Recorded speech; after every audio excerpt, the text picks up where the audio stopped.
Hello friends, good morning, good afternoon, good evening as per the time you're seeing this video. Welcome to my channel MJS Knowledge Hub. I am Janasri, your guide and mentor for your CA and CS examinations. In the series of videos, we have just started revising ISCA and we have completed chapter 2 successfully. And if you have not seen that video, I request you to check that video once and complete the chapter 2. Because chapter 2 is a very basic important chapter. So you need to first complete that to have a better understanding. So today we are going to start chapter number 5, acquisition, development and implementation of information systems. So without much delay, let's get started. So friends, what does this chapter 5 deal with? Chapter 5 deals with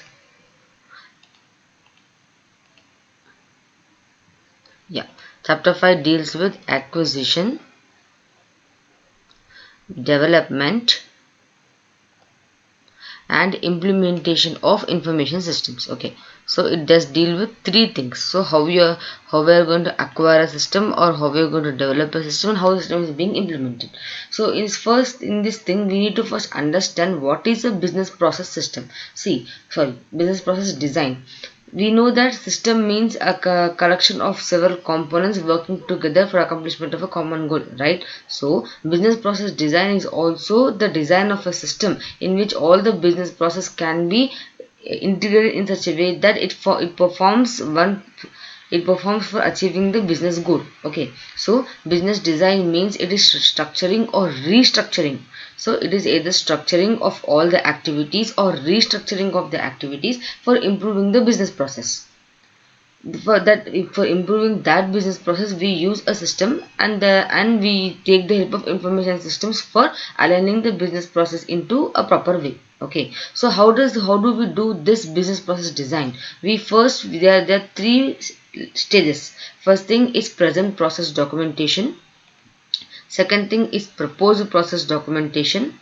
Okay, and third thing is implementation of the new process. Yeah, so in first thing, what is meant by present process documentation?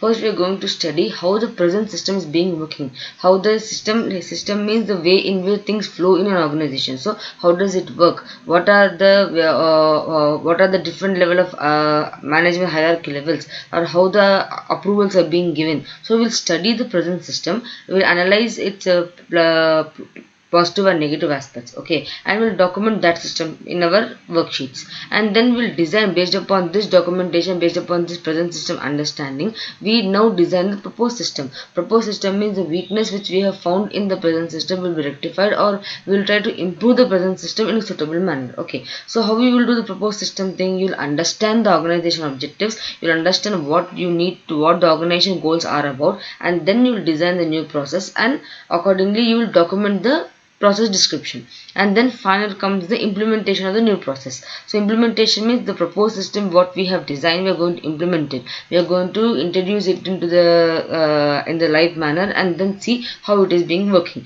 and we'll analyze after its implementation. We'll do post implementation review, we'll validate the new process, and then we will test the new process, and when it's okay complete, we are going to replace the old process with the new process. So the business design includes these three things. So present process documentation, proposed process documentation, and implementation of the new process. This is fine. Okay, still what few terms which we need to understand for this chapter. One thing is system analysis.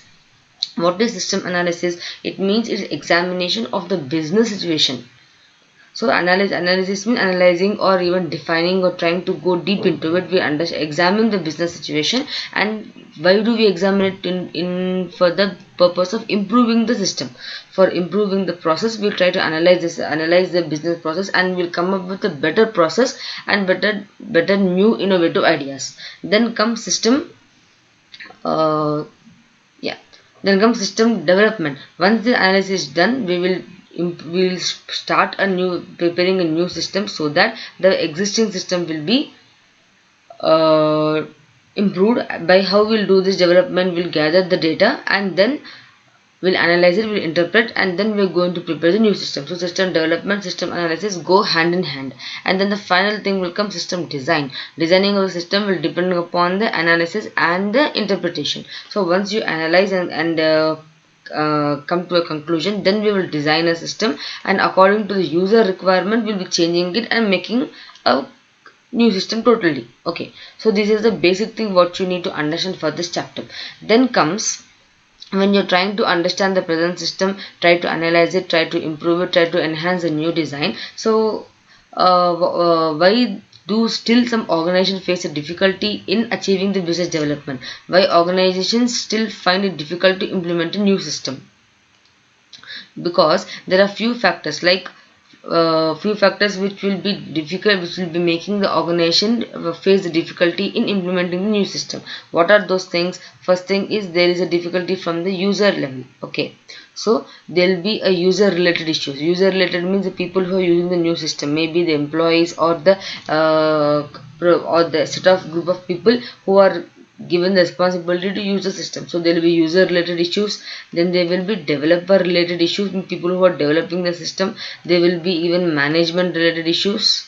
Okay, and then there will be new technology issues. What is user related issue? User related issue because they may find, because of introduction of a new system, the people are habituated to use the old system, so they may find it very difficult, and there may be resistance among the people to use the new system because there is lack of understanding, there is shifting of the need of the users. Therefore there is user related issues will be related to resistance to the new thing, or lack of understanding, lack of training, and yeah, and there will be inadequate testing also. Means without proper testing the system has been introduced, the people who are using it may face some difficulty. Then comes developer related issues. Here what happens, the developer may not prepare the system based upon standards. Means he may follow his own methodology preparing, and he may not follow certain steps or certain prominent fixed standards in developing. So he may face some issues because he will be following his own way. Then management related issues. Management related issues comes because there may be a lack of support from the management, top management, or the sub managers. Like each division has their own manager, they may not have proper coordination with them. Then comes a new technology. While the people are getting accustomed to one type of technology and trying to adapt to it, there may be a new sort of technology providing better solution. Therefore, the pace with which the technology is being developed may create a problem, right? So, the factors which will be affecting the organizations from achieving system development are four: user related issues, developer related issues, management related issues, and new technology. Okay, so in all these things, how does an accountant help? Okay, so how does an accountant help in system development? Accountant can first help in major in three areas. First thing, for any system development, he will calculate the return of investment, means how much capital expenditure we are doing, what may be the return, and then he may even make the management aware of the cost. Based upon his research, he can say what all the costs which are required to be incurred at front for developing the system, and then he can even show the management the benefits of the system. Like once the system is being implemented, what are the costs that will get reduced, what are the benefits the enterprise can get. So he can make the analysis of the return of investment, cost and benefit, and provide it to the management so that they can take a better decision. So how does an accountant help in developing the system? That he'll be involved in showing return of calculating return of income. He'll be analyzing the cost and benefit and cost and show the benefit analysis. So in this way, accountant is going to help in system development. So let us once see the PDF document of what is this thing. Yeah. So chapter 5, we have understand the name is acquisition, development, implementation of information system. So the business process design means structuring or restructuring of the existing activities for improving the business system. How it is done? It is done present process documentation, proposed process documentation, and implementation of the new process. If you want this PDF, the link below is given in the description box. It is for a very nominal amount. You can try this PDF because the entire chapter of chapter number 3 has been concised into 18 pages at max, and this will be highly helpful for your last day revision. Okay, so what does present process documentation means? It means understanding the existing business, documenting the business, and analyzing for the documented process. And then proposed process documentation, understanding the business process necessary to achieve the objective, designing the new system, and documenting the new process again. Implementing means validating the new system, implementing the proposed system, and testing of the new process. Again, we have come to know what is system development, analysis, system design. System development means examining the process with the intent of improving the business. Analysis means gathering gathering and interpreting the fact which you got in the system development thing, so that you can suggest the improvements. And system design means you are processing and planning and structuring the new business so as to replace the old one, based upon the analysis and development issues. Then how do we achieve system development objectives? These objectives can be done by coordination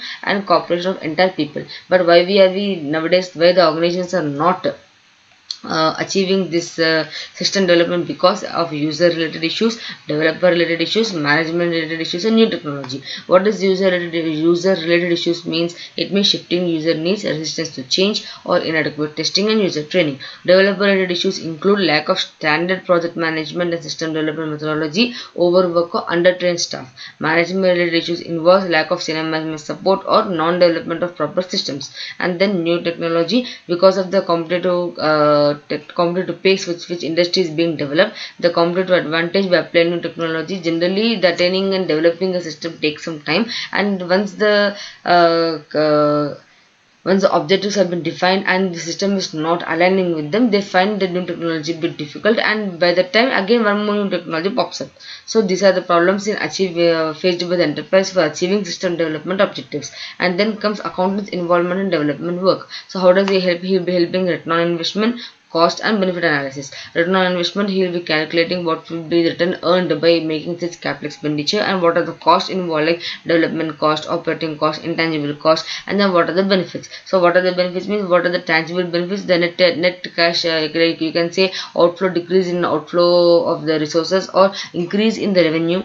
And then what are the intangible benefits you'll be getting. So this is how accountant will be helping in the system development thing.